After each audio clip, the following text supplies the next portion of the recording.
Teman-teman, sekarang kita akan membahas metode terbuka atau open method dalam menentukan akar persamaan. Di bab sebelumnya, kita telah membahas metode pengurung atau bracketing method. Ini daftar isi dari bab 5. Pertama nanti kita akan melihat metode iterasi titik tetap atau fixed point iteration. Kemudian metode Newton-Raphson, ini paling populer. Dan yang terakhir, metode secant. Seperti kita ketahui di bab sebelumnya yang membahas metode pengurung atau bracketing method, pada metode ini nilai akar terletak di dalam interval yang dikurung oleh batas atas dan batas bawah. Sehingga umumnya dengan metode bracketing ini akan konvergen menuju akar yang sebenarnya. Nah, sekarang kita membahas metode lain, yakni metode terbuka atau open methods. Dalam metode terbuka ini, nanti kita akan menggunakan suatu formula yang memerlukan satu atau dua tebakan, ya, bisa satu tebakan atau dua tebakan. Dan tebakan-tebakan tersebut tidak harus mengurung akar yang sebenarnya. Makanya dia disebut sebagai metode terbuka atau open methods. Hasilnya tentunya bisa divergen, artinya tidak akan menuju akar sebenarnya. Ya, kenapa? Ya ini konsekuensi dari metode terbuka ini bahwa tebakan atau tebakan-tebakan yang kita pilih itu tidak harus mengurung akar yang sebenarnya. Tetapi kelebihannya jika formula yang kita ambil itu tepat, tebakannya bagus, dan dia akhirnya konvergen, maka laju konvergensinya itu lebih cepat dibanding dengan metode pengurung atau bracketing method. Ini adalah deskripsi grafik yang menunjukkan perbandingan antara metode pengurung dan metode terbuka. Kita lihat satu persatu. Pertama di grafik A, ini menunjukkan skema untuk metode pengurung. Grafiknya itu ditunjukkan oleh garis hitam tebal. Terus akar sebenarnya ini ada di sini, ya. Saya kasih warna merah ini. Terus di metode pengurung ini kita memerlukan dua tebakan. Tebakan bagian bawah dilambangkan oleh XL ini, tebakan bagian atas ditunjukkan oleh XU ini. XL dan XU ini harus mengurung akar yang sebenarnya. Oke, kemudian dengan memilih metode dari metode pengurung ini, Anda bisa menentukan tebakan yang berikutnya, ya, tebakan yang berikutnya. Terus di situ Anda melakukan perbandingan, Anda compare nilai fungsi dari tebakan yang baru itu dibandingkan dengan nilai fungsi dari dua tebakan awal. Oke, Anda ganti salah satu tebakan awalnya itu jika nilai fungsinya sama dengan tebakan yang baru. Di sini di deskripsinya kita lihat bahwa fxu ini mempunyai tanda yang sama dengan tebakan yang baru, sehingga XU di tebakan pertama ini Anda ganti dengan XR di iterasi yang kedua. Dan seterusnya, akhirnya nanti ukuran interval akan mengecil sampai akhirnya kita menemukan akar yang sebenarnya. Kemudian di grafik B ini menunjukkan skema untuk metode terbuka. Ya, di sini kita mengambil salah satu metode yang hanya memerlukan satu tebakan. Di sini tebakannya dimulai dari XI ini, oke, dari XI dengan memilih salah satu metode di jenis metode terbuka ini. Di sini misalnya XI ini kita cari slope dari fungsi itu pada XI. Oke, kemudian garis slope yang memotong sumbu X itu menjadi tebakan baru. Nah, di sini kita mendapatkan tebakan yang kedua itu berada di sini. Ya, Anda perhatikan ini adalah akar yang sebenarnya. Tebakan yang pertama di sini, ini tebakan yang kedua. Oke, ini yang kedua. Terus Anda ulang lagi, Anda cari slope fungsi pada XI plus 1, terus Anda cari garisnya yang memotong sumbu X dan seterusnya. Nanti dia akan ke sini. Nah, kalau Anda perhatikan di skema grafik B ini, maka hasil akhirnya adalah divergen, alias kita tidak menemukan akar yang sebenarnya. Jadi Anda perhatikan di sini, dengan metode terbuka ada kemungkinan bahwa hasilnya itu divergen atau kita tidak akan menemukan akar yang sebenarnya. Nah, kemudian di grafik yang ketiga, yang C, ini kita tetap menggunakan metode terbuka, jadi kita perlu satu tebakan, oke, XI, terus kita cari garis slope di grafik itu pada XI, ya, garisnya slope-nya itu ini, ya, saya pakai warna hijau, kemudian garis slope ini memotong sumbu X di titik ini yang merupakan tebakan yang kedua, oke. Kemudian kita cari slope yang baru pada titik XI plus 1 ini. Kemudian garis slope yang memotong sumbu X itu ada di sini. Kalau Anda perhatikan di sini, kita cuma perlu 2 iterasi, maka kita akan mendapatkan nilai akar yang sebenarnya. Seperti saya sampaikan di slide sebelumnya, ada kemungkinan kita mendapatkan hasil yang divergen, artinya kita tidak akan mendapatkan nilai akar yang sebenarnya dengan metode terbuka. Tetapi kalau metode yang kita pilih plus tebakan yang kita pilih itu tepat, maka laju konvergensinya akan lebih cepat dibanding dengan metode pengurung ini. Oke, sekarang kita lihat metode pertama yang masuk dalam kategori metode terbuka ini, yakni metode iterasi titik tetap. Oke. Formulasinya untuk metode ini adalah kita atur-atur fungsi fx sama dengan 0 ini, kita atur-atur sehingga x-nya itu berada pada sisi kiri dari persamaan. Ya. Jadi nanti kita akan dapatkan persamaan 6.1. Ya, di bawah ini ada contohnya. Nah, transformasinya itu dapat dilakukan dengan manipulasi secara aljabar atau menambahkan X pada kedua sisi dari persamaan. Jadi kedua sisi persamaan itu ya, yang kirinya itu Fx, yang sebelah kanannya kan 0. Jadi kalau kita tambahkan X pada kedua sisinya, ya kita akan mendapatkan X plus Fx sama dengan 0 plus X. Gini. Ya. Sekarang kita lihat contoh sederhana ini. Misalnya kita mempunyai fungsi ini, ya, bahwa di sini Anda tahu bahwa fx sama dengan x kuadrat minus 2x plus 3. Oke. Nah, di sini kita bisa melakukan manipulasi secara aljabar, oke, sehingga nanti Anda akan mendapatkan fungsi seperti ini. Ya, caranya gampang, Anda geser dua suku ke kanan, terus kemudian Anda atur-atur sedikit sehingga Anda akan mendapatkan fungsi ini.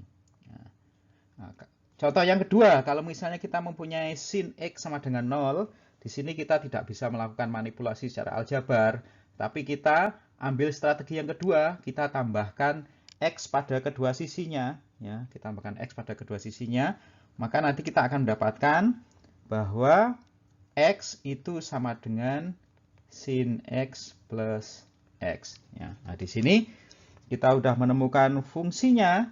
Nah, nanti dari fungsi yang baru ini kita bisa gunakan untuk menentukan tebakan yang baru.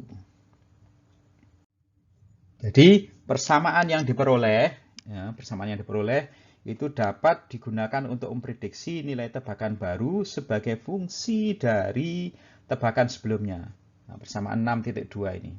Nah, jadi tadi kalau kita mendapatkan X sama dengan sin X plus X, ini kita bisa gunakan ini untuk menentukan tebakan yang baru. Jadi tebakan yang baru, XI plus 1 itu sama dengan sin XI plus XI. Ya. Oke, jadi metodenya sangat sederhana. Nah, bagaimana kita mengestimasi kesalahannya? Kita bisa gunakan metode yang sama dari rumus yang kita pakai di bab 4 dan penjabaran dari kesalahan itu ada di bab 2 atau 3 ya. Jadi di sini kesalahan estimasinya berupa rasio dari selisih tebakan baru dengan tebakan lama dibagi dengan tebakan baru dikalikan 100%. Oke, sekarang mari kita lihat contoh soal ini untuk memberikan pemahaman lebih lanjut tentang metode iterasi titik tetap ini. Di contoh soal ini kita diminta untuk menggunakan metode iterasi titik tetap ini untuk menentukan akar yang sebenarnya dari fungsi ini. Fx sama dengan E pangkat minus X minus X. Oke, kita lihat solusinya. Nah, dari fungsi ini kita bisa melakukan manipulasi aljabar. Jadi X-nya itu kita pindah sebelah kiri, maka nanti Anda akan mendapatkan persamaan ini. Bahwa tebakan yang baru, XI plus 1 itu merupakan atau sama dengan E pangkat minus XI. Oke, nah sekarang kalau kita menggunakan tebakan awal itu X0-nya sama dengan 0, nah, lihat di sini bahwa kita hanya perlu satu tebakan untuk metode iterasi titik tetap ini. Kita mulai dengan X0-nya sama dengan 0. Nanti kalau Anda lakukan beberapa kali iterasi, Anda akan melihat ini hasilnya ke bawah ini. Oke, terus yang tengah ini adalah kesalahan estimasinya. Oke, kesalahan relatif ya. Anda perhatikan di sini, semakin kita menambah jumlah iterasinya, maka kesalahan relatifnya turun terus mulai dari 100% sampai 1,1%. Nah, di kolom terakhir ini merupakan kesalahan sebenarnya. Ini kita bandingkan nilai akar dari metode ini, kita bandingkan dengan nilai akar sebenarnya. Kita tahu bahwa nilai akar sebenarnya itu adalah ini 0,567143 dan seterusnya. Nah, ini adalah kesalahan sebenarnya. Jadi menunjukkan seberapa besar deviasi akar dari tebakan ini dibandingkan dengan nilai akar yang sebenarnya. Nah, kalau Anda perhatikan di sini, dengan metode iterasi tetap ini kita akan mendapatkan nilai akar dengan kesalahan sebenarnya itu sekitar 0,4%. Itu setelah kita melakukan iterasi sebanyak 10 kali. Oke, mari kita lihat tentang konvergensi dari metode iterasi titik tetap ini. Kalau Anda perhatikan di tabel sebelumnya bahwa kesalahan dari masing-masing iterasi itu fungsi dari kesalahan iterasi sebelumnya, dan dia itu kira-kira itu sekitar 0,5 sampai 0,6 kali kesalahan iterasi sebelumnya. Makanya dia disebut sebagai metode dengan laju konvergensi linier. Oke. Nah, di sini kita bisa menggunakan juga metode grafik untuk mengecek kemungkinan solusi itu konvergen atau divergen. Oke, kita mengambil contoh yang sebelumnya. Kita mempunyai fungsi fx sama dengan e pangkat minus x. Nah, di sini kita bisa gambarkan dua grafik dengan cara memisah fungsi ini. Kan tadi dari metode titik tetap kita akan mempunyai fungsi seperti ini. X sama dengan E pangkat minus X. Nah, di sini kita asumsikan bahwa ini adalah F1X, terus ini adalah F2X. Oke. Nah, kalau kita gambar satu persatu fungsinya, nanti Anda akan mendapatkan grafik yang bawah ini. Ini adalah garis lurus yang merupakan F1X sama dengan X ya. Di sini berarti slope-nya adalah tangan 45 atau slope-nya 1 ya. Kemudian fungsi yang kedua F2X itu kan sama dengan E pangkat minus X. Kalau Anda gambar grafiknya Anda akan mendapatkan yang warna hitam tebal ini, fungsi ini. Nah, perpotongan antara dua garis ini merupakan nilai dari akar yang sebenarnya. Ini titik merah ini.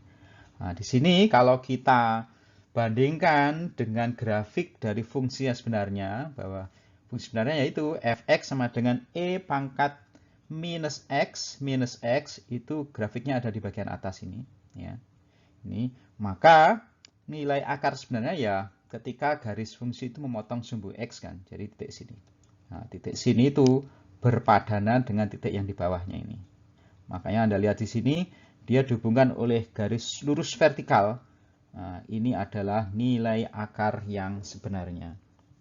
Dari metode grafik ini, nanti kita bisa menarik suatu kesimpulan saat kapan metode iterasi titik tab ini akan menghasilkan nilai akar yang sebenarnya dan saat kapan dia akan menuju ke divergen, artinya tidak akan memberikan nilai akar yang sebenarnya. Kalau dua persamaan tadi, kita pengen hitung nilai-nilai numeriknya. Jadi kita mempunyai dua persamaan. Pertama, Y1 sama dengan X, atau tadi F1. Y2 atau F2 ini sama dengan E pangkat minus X. Kalau kita hitung nilai dari dua fungsi ini untuk beberapa X, jadi kolom yang pertama ini menunjukkan nilai X, kemudian ini nilai Y1, nilai Y2, maka kita akan mendapatkan nilai dari dua fungsi seperti tunjukkan di tabel ini. Nah, kalau Anda perhatikan, nanti kedua fungsi Y1 sama dengan Y2 ini akan terjadi di sekitaran ini. Saya pakai warna hijau. Di sekitaran ini. Karena nanti akan ada interseksi antara dua grafik Y1 dan Y2 ini. Oke. Sekarang kalau Anda lihat lagi di grafik sebelumnya tadi, saya tunjukkan lagi di bagian bawah ini, maka kemungkinan akarnya yang tadi kita ketahui di sekitar sini, itu akan diperoleh pada saat X sekitar 0,57 ya.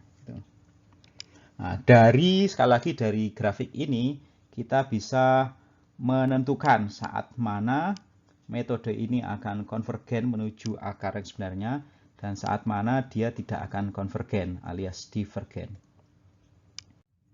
Oke, mari kita lihat satu persatu dari grafik ini untuk menyimpulkan kira-kira perilaku yang seperti apa yang bisa menjamin metode iterasi titik tetap ini akan memberikan suatu akar yang sebenarnya. Oke, kita mulai dari grafik yang pertama, grafik A. Di grafik yang pertama ini, kita mempunyai tebakan awalnya itu di titik sini. Oke. Kemudian dengan mengikuti metode iterasi titik tetap ini, maka mengikuti anak panah itu Anda perhatikan bahwa dia akan menuju ke akar yang sebenarnya. Oke, di sini di grafik A ini Anda perhatikan bahwa slope dari Y2 itu lebih kecil. Ya. Lebih kecil dibanding dengan slope dari Y1. Seperti Anda ketahui, slope dari Y1 ini nilainya 1, ya, tangan 45. Oke, kemudian yang kedua, yang B, ini kita mempunyai kondisi di mana slope dari Y2-nya ini negatif, ya. Dia negatif, tetapi kalau Anda ambil absolutnya, dia juga masih lebih kecil dibanding 1. Jadi di sini slope dari Y2-nya negatif. Kalau Anda ambil absolut dari slope-nya, dia tetap lebih kecil dibanding 1. Nah, kalau Anda perhatikan di sini, meskipun dia berosilasi, Anda mulai tebakan dari X0, kemudian ke sini, tapi akhirnya kalau Anda ikuti garis panah ini, dia akan menuju ke nilai akar yang sebenarnya.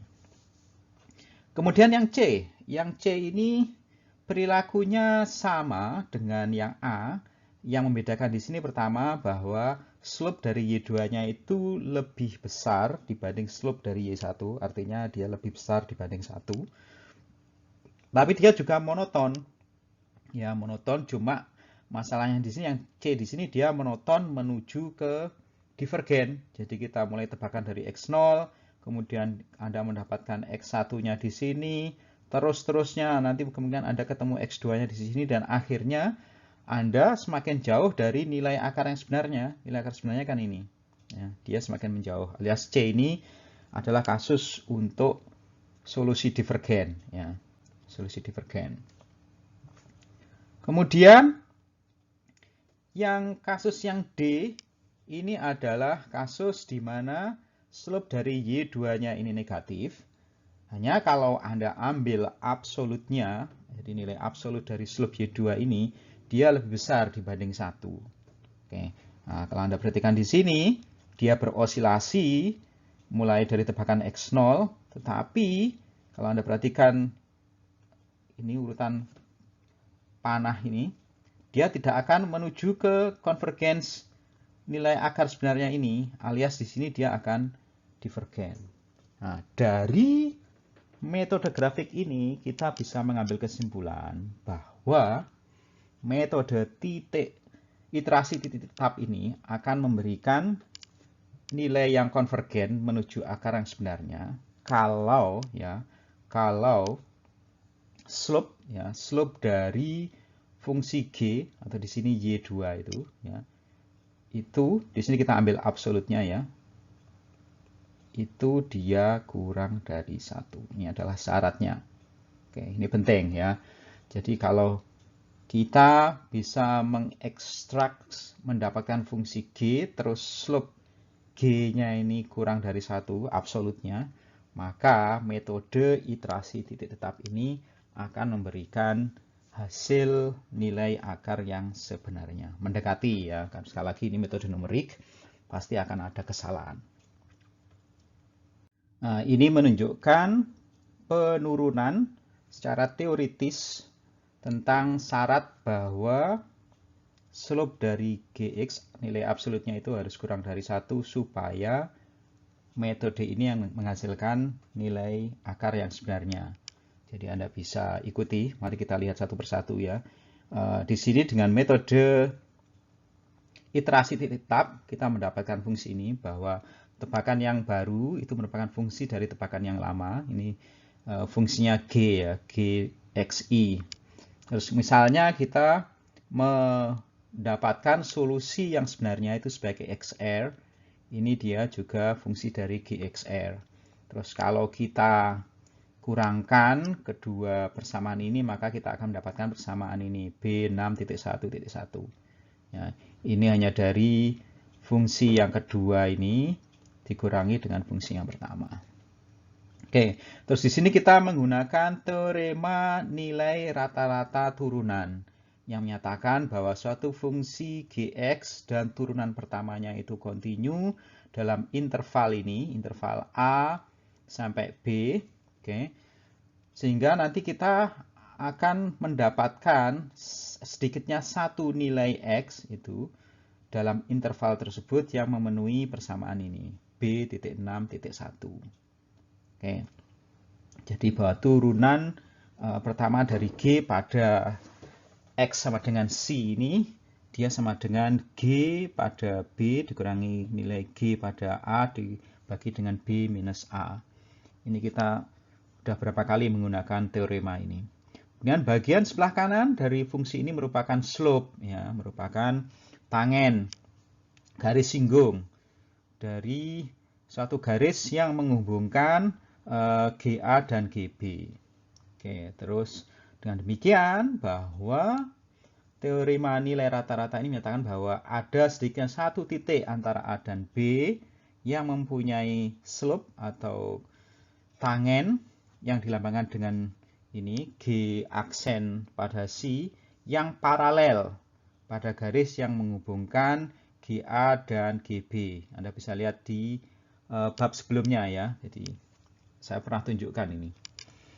Terus kemudian kalau misalnya kita mengambil bahwa A itu sama dengan XI, B-nya XR, bagian sebelah kanan dari persamaan 6.1.1 ini ya, persamaan ini, maka kita akan mendapatkan persamaan ini.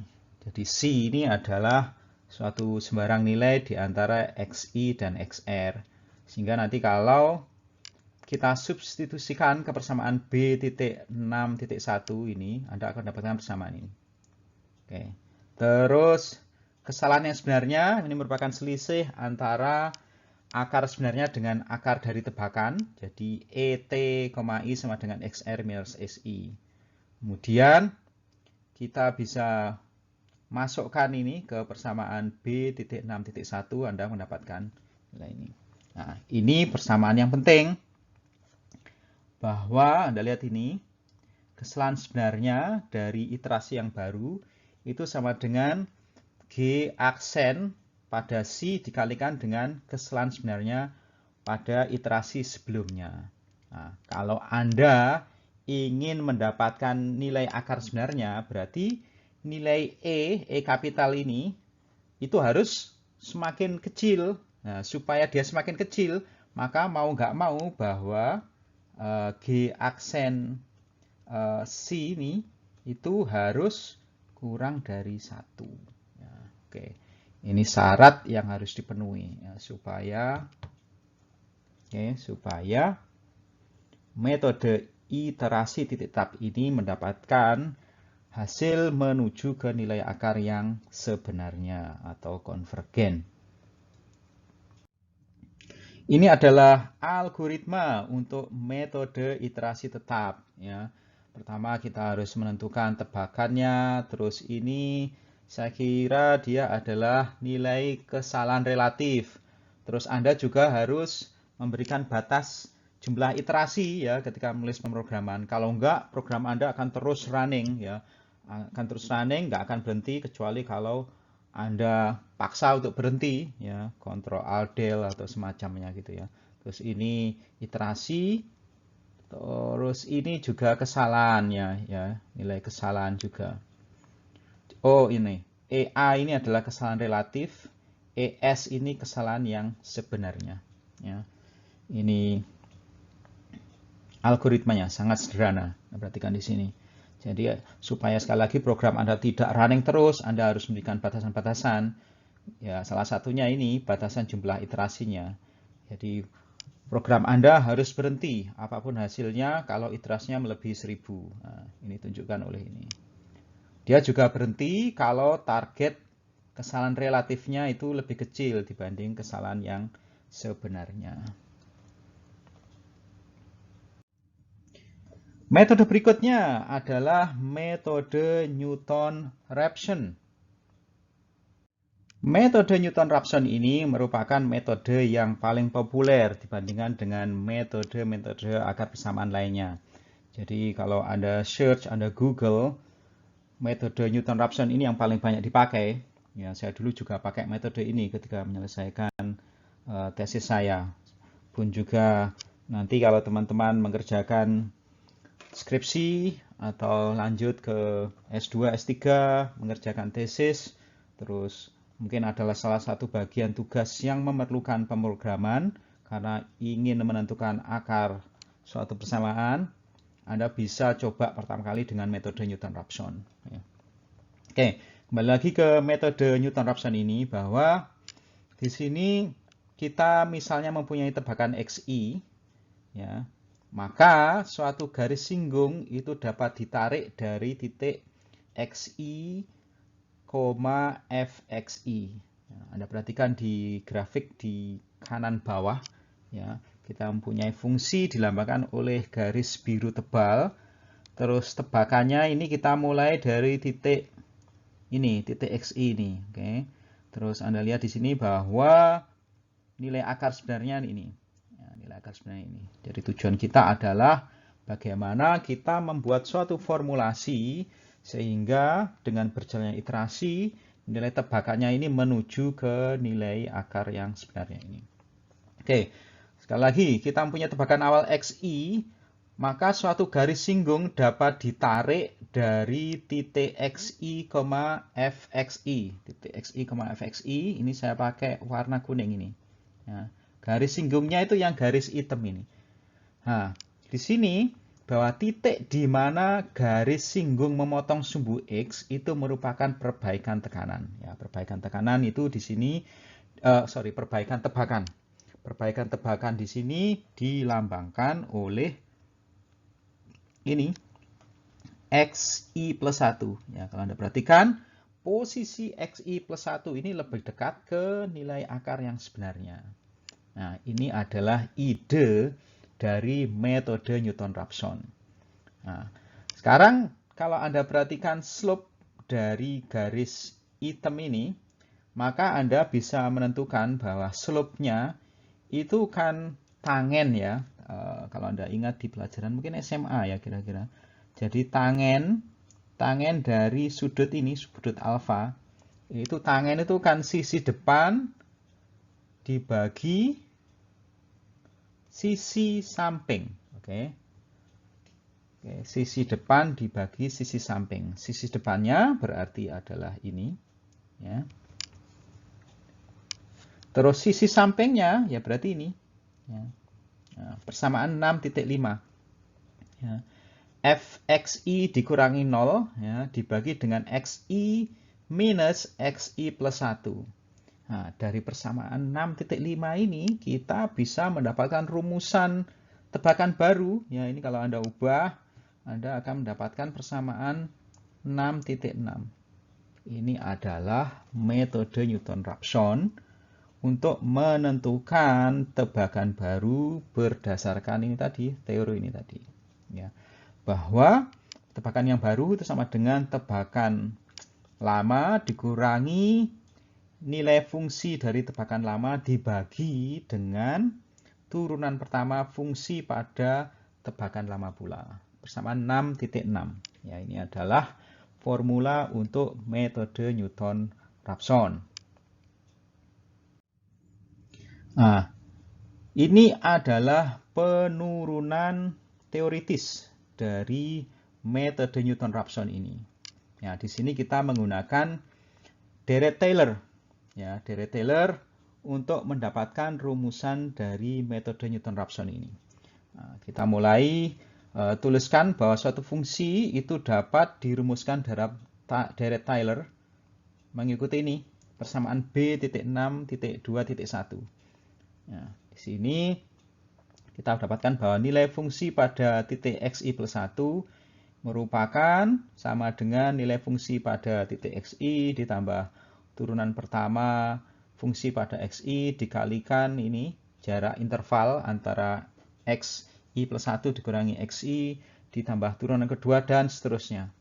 Nah, psi ini dia terletak ini di antara ini nilai xi dan xi plus 1. Oke. Kemudian kalau kita potong dari Taylor-nya ini, kita ambil dua suku yang pertama, kita akan dapatkan persamaan ini. Oke. Terus pada perpotongan dengan sumbu x, nilai fxi plus 1 itu akan sama dengan 0. Ya, ini sama dengan 0. Nah, ini akan sama dengan 0. Ini adalah perpotongan pada sumbu x persamaan B.6.2 yang bisa dipecahkan sehingga akan mendapatkan ini. Nah, ini kan identik dengan persamaan 6.6 di slide sebelumnya. Nah, ini adalah penurunan persamaan atau formula metode Newton-Raphson. Nah, di teori seterusnya ini menunjukkan keakuratan, derajat keakuratan dari metode Newton-Raphson. Sama di sini kita ambil di sini untuk situasi misalnya xi plus 1 sama dengan xr. Ya, xr ini kita maksudkan sebagai akar yang sebenarnya. Terus kita substitusikan ini bersama dengan kita ambil bahwa fxr sama dengan 0 ya, karena dia akarnya sebenarnya maka nilai fungsinya 0. Kita masukkan ke persamaan B.6.2.1, maka Anda akan mendapatkan persamaan B.6.2.3 ya. Terus kita kurangkan persamaan ini dari persamaan 6.2.3, maka Anda akan mendapatkan persamaan B.6.4. Oke. Nah, kita tahu bahwa kesalahannya itu kan selisih antara tebakan dari metode ini dengan akar yang sebenarnya. Ini E huruf besar, E capital. Oke, kemudian kita bisa ubah persamaan B.6.2.4 ini sehingga kita mendapatkan persamaan ini. B.6.2.5. Di sini kita sisi kirinya punya 0, terus sisi sebelah kanannya kita mendapatkan ini turunan pertama dari xi dikalikan kesalahan, terus ditambah turunan kedua dari besi dibagi 2 faktorial dikalikan kesalahan di pangkat 2. Kemudian kalau kita asumsikan konvergen, maka XI dan besi itu akhirnya akan mendekati nilai akar yang sebenarnya, XR.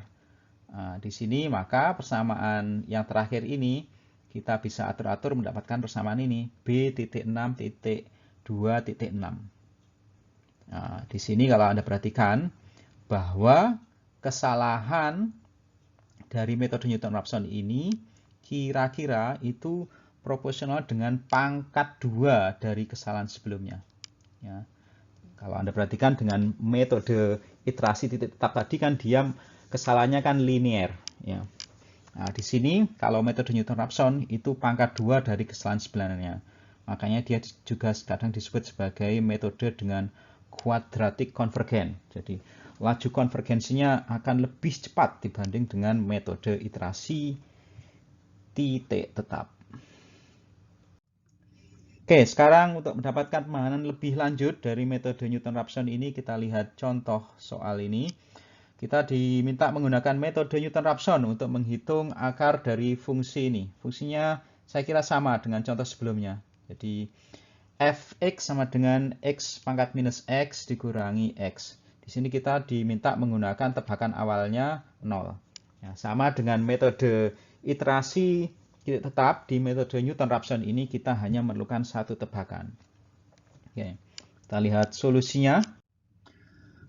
Ini fungsinya. Terus kalau kita terapkan persamaan 6.6 ya, jadi dari metode Newton-Raphson tadi persamaan 6 tadi kalau kita tulis lagi bahwa xi plus 1 itu sama dengan xi ya, minus fxi dibagi dengan turunan pertama pada xi. Jadi di sini kita harus menghitung turunan pertama dari fungsi ini. Nah, kalau Anda sudah rada-rada lupa bagaimana mendapatkan turunan dari fungsi logaritmik, ini Anda review lagi pelajaran kalkulus ya. Oke. Kalau Anda masukkan, nanti Anda akan mendapatkan persamaan ini. Ya. Ini adalah turunan pertama. Turunan pertama dari F ya. Ini. Oke. Nah, kalau kita mulai tebakannya 0, kita masukkan angkanya, nanti kita akan mendapatkan nilai-nilainya yang ditunjukkan di tabel ini, mulai dari iterasi ke-0 sampai iterasi ke-4. Kalau Anda perhatikan di sini bahwa setelah 4 kali iterasi, kita mendapatkan nilai yang sangat mendekati ke akar sebenarnya. Ditunjukkan oleh ini bahwa kesalahan sebenarnya itu kurang dari 10 pangkat minus 8. Ya, kalau Anda perhatikan, Anda bandingkan dengan hasil yang didapat dengan metode iterasi titik tetap, metode Newton-Raphson ini memberikan hasil dengan laju konvergensi yang jauh lebih cepat. Ya. Tadi kalau nggak salah di metode iterasi titik tetap, Anda review di slide sebelumnya, kita bahkan perlu sampai iterasi 10 kali. Itu pun epsilon t-nya itu tidak sekecil ini ya, tidak sekecil ini. Berikutnya adalah kriteria penghentian iterasi dengan metode Newton-Raphson ini dan estimasi kesalahan. Kriterianya kita bisa gunakan kriteria yang sama dengan yang kita pakai di metode-metode sebelumnya. Jadi ketika kita menggunakan metode numerik itu artinya kita tidak mempunyai solusi analitis, alias kita tidak tahu berapa nilai akar yang sebenarnya. Nah, di sini kita menggunakan ini kesalahan relatif, yakni dengan membandingkan ini tebakan yang sekarang dibandingkan tebakan sebelumnya dibagi dengan tebakan yang sekarang dikalikan 100%. Nah, epsilon E ini di persamaan 3.5 ini dia harus mengecil dengan berjalannya iterasi. Ya, artinya dia akan menuju suatu konvergensi. Ya. Kemudian seperti kita lihat di penurunan secara teoritis dari penyamaan Newton-Raphson, di bagian akhir tadi kan kita juga sempat melihat bagaimana akurasi dari metode ini yang ditunjukkan oleh kesalahannya. Kesalahan dari metode Newton-Raphson ini adalah pangkat 2 dari kesalahan sebelumnya. Tadi kita telah bicarakan ini. Ya. Jadi I plus 1 ini kesalahan sekarang, itu merupakan pangkat 2 dari kesalahan sebelumnya. Berikutnya adalah jebakan atau pitfall dari metode Newton-Raphson ini. Meskipun metode Newton-Raphson ini merupakan metode yang sangat efisien, tapi ada situasi di mana metode ini mempunyai unjuk kerja yang tidak bagus. Mari kita lihat contoh berikut ini. Tentukan akar positif dari fungsi fx sama dengan x pangkat 10 dikurangi 1 dengan metode Newton-Raphson dan gunakan tebakan awalnya x sama dengan 0,5. Mari kita lihat solusi dengan metode Newton-Raphson ini. Oke, sini dengan menggunakan cara yang sama di contoh sebelumnya, Anda akan mendapatkan formula untuk metode Newton-Raphson-nya mengikuti ini. Ya. XI plus 1, tebakan baru, itu sama dengan tebakan lama, dikurangi XI pangkat 10 kurangi 1, dibagi 10 kali XI pangkat 9. Kita mulai tebakannya 0,5, iterasi keduanya akan mendapat 51, iterasi keduanya 46,486, dan seterusnya. Nah, di sini nanti itu harusnya menuju ke konvergensi dari akar sebenarnya yang nilainya 1. Nah, di sini kalau Anda lihat, kita memerlukan banyak iterasi. Ya. Di sini dilambangkan dengan tak hingga di sini. Nah, kalian perhatikan di sini bahwa metode Newton-Raphson ini memerlukan banyak sekali iterasi sampai kita mendapatkan nilai akar yang sebenarnya. Grafik ini akan membantu kita menunjukkan jebakan-jebakan dari metode Newton-Raphson. Mari kita lihat satu persatu. Di grafik paling atas, grafik A, ini menunjukkan kondisi di mana titik infleksinya, ya, titik infleksi, titik balik, itu terjadi di sekitaran akar yang sebenarnya. Akar sebenarnya kan ini. Ini juga merupakan titik infleksi. Ya, kalau Anda ingat di kalkulus, titik infleksi itu terjadi ketika turunan kedua, ya, dari X itu sama dengan 0. Nah, di sini kita mulai tebakannya dari X0 ini. Terus kemudian kita ikuti metode Newton-Raphson ini, kita akan mendapatkan tebakan yang kedua di X1 sini. Terus X2-nya di sini. Kalau Anda perhatikan, dia akan divergen, tidak akan menuju ke akar yang sebenarnya, ditunjukkan oleh titik warna merah ini. Kemudian yang kedua, di sini di grafik yang B, kita mempunyai kondisi di mana bahwa hasil-hasil dari Newton-Raphson ini dia berosilasi di sekitar titik maksimum minimum yang lokal, ya. Titik maksimum minimumnya kan ini. Ya. Titik maksimumnya situ, saya pakai warna kuning aja. Ini titik lokal minimum di sini. Dari tebakan awal X0, kemudian X1, X2, dan seterusnya dia berosilasi di sekitar sini sampai akhirnya dia menjauh ke kanan. Padahal tujuan kita adalah di titik sini. Ya, ini juga salah satu jebakan dari metode Newton-Raphson. Untuk kasus yang C, ini kita lihat bahwa nilai dari Newton-Raphson ini dia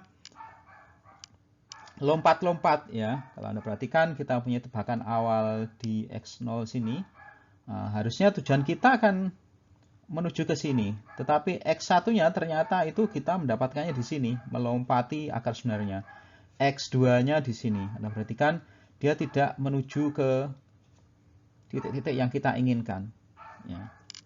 Ini jebakan yang ketiga. Kemudian yang keempat, ini juga kasus di mana kita menerapkan metode Newton-Raphson, tidak ada akarnya di sini. Dan karena kita mempunyai tebakan X0 di titik sini, terus memotong sumbu X dari garis singgungnya titik X1 lah. Kebetulan X1 ini merupakan titik lokal minimum, sehingga garis singgungnya itu horizontal persis dia menuju ke kanan sana. Nah, di sini kita juga tidak akan pernah mendapatkan kondisi bahwa garis singgung ini akan memotong sumbu X, ya. Jadi tidak akan mendapatkan akar yang sebenarnya.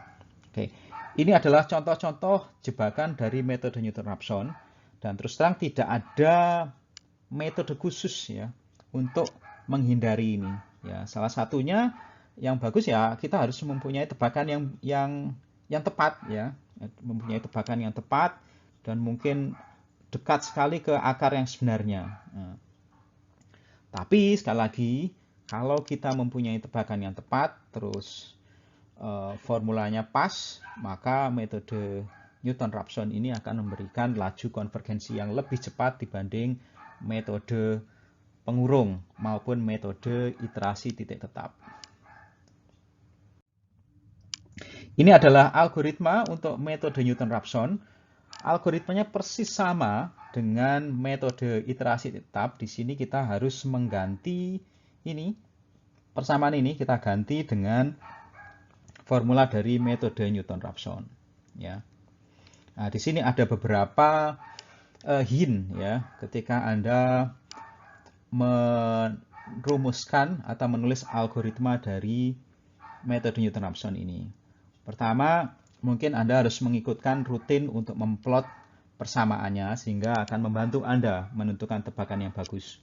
Kemudian petunjuk atau saran yang kedua adalah pada akhir perhitungan ada baiknya Anda cek apakah nilai akarnya itu bagus, nilai akarnya itu benar dengan mensubstitusikan hasilnya ke persamaannya. Nah, nanti kalau persamaannya menghasilkan nilai yang tidak sama dengan 0, jauh dari 0, ya berarti hasilnya tidak benar. Ya, ini salah satu cek untuk mengetahui bahwa hasil akhir dari metode ini dekat dengan akar yang sebenarnya. Dan sama dengan metode iterasi tetap, ada baiknya Anda memberikan batasan-batasan limit dari proses iterasi ini. Misalnya Anda tentukan bahwa jumlah iterasi maksimalnya 100 atau 1000, sehingga kalau program ini tidak menghasilkan target yang diinginkan, dia akan berhenti ya, daripada dia hang ya, terus berhitung padahal tidak mendapatkan hasil yang bagus. Oke. Ini beberapa saran ketika Anda menuliskan suatu pemrograman. Metode berikutnya yang masuk dalam kategori metode terbuka, dan ini metode terakhir yang saya perkenalkan di kuliah online ini. Saya kira ada beberapa metode lainnya, silahkan Anda review sendiri. Itu adalah metode yang namanya metode secant. Metode secant ini mirip dengan metode Newton-Raphson. Perbedaannya adalah bahwa rumusan turunan pertama f aksen xi-nya ini di metode secant ini diganti dengan formula dari ini backward finite divided difference. Jadi dari metode beda terbagi hingga mundur ya. Anda review di bab-bab sebelumnya ketika kita berbicara tentang backward finite difference dan forward finite difference. Ya, di sini sekali lagi turunan pertamanya kita ganti dengan ini. Oke, ini adalah deskripsi grafisnya. Ya, ketika kita menentukan turunan pertama di titik xi, kita menggunakan metode mundur, alias kita perlu satu titik baru, titik tambahan, dan titik tambahannya itu berada di belakang titik yang bersangkutan. Karena ada juga yang forward. Jadi forward itu kita perlu satu tambahan titik, tapi titiknya di depan. Ya, jadi titik xi plus 1. Oke, kita mendapatkan persamaan ini. Nah, persamaan ini kita substitusikan ke persamaan Newton-Raphson, persamaan 6.6. Persamaan saya taruh di pojok kanan atas ini. Jadi kalau f aksen di sini Anda substitusi dengan persamaan dari beda terbagi hingga mundur ini, maka Anda akan mendapatkan rumusan metode secant untuk mendapatkan akar suatu persamaan. Nah, ini persamaan 6.7. Persamaan 6.7 ini sekali lagi kita dapatkan kalau kita mensubstitusi f aksen ini dengan persamaan ini. Oke. Nah, di sini kalau Anda perhatikan persamaan 6.7 kita perlu dua tebakan ya. tebakan yang pertama XI, tebakan yang kedua XI minus 1. Jadi ini perbedaannya dengan dua metode yang sebelumnya. Kalau metode iterasi tetap dan metode Newton-Raphson itu kita hanya perlu satu tebakan. Tapi di metode secant ini kita perlu dua tebakan. Ya. Nah, dua tebakan berarti dia mirip dengan metode pengurung. Tetapi kenapa kita masukkan di metode terbuka? Karena meskipun dia perlu dua tebakan, tetapi dua tebakan itu tidak harus mengurung nilai akar yang sebenarnya.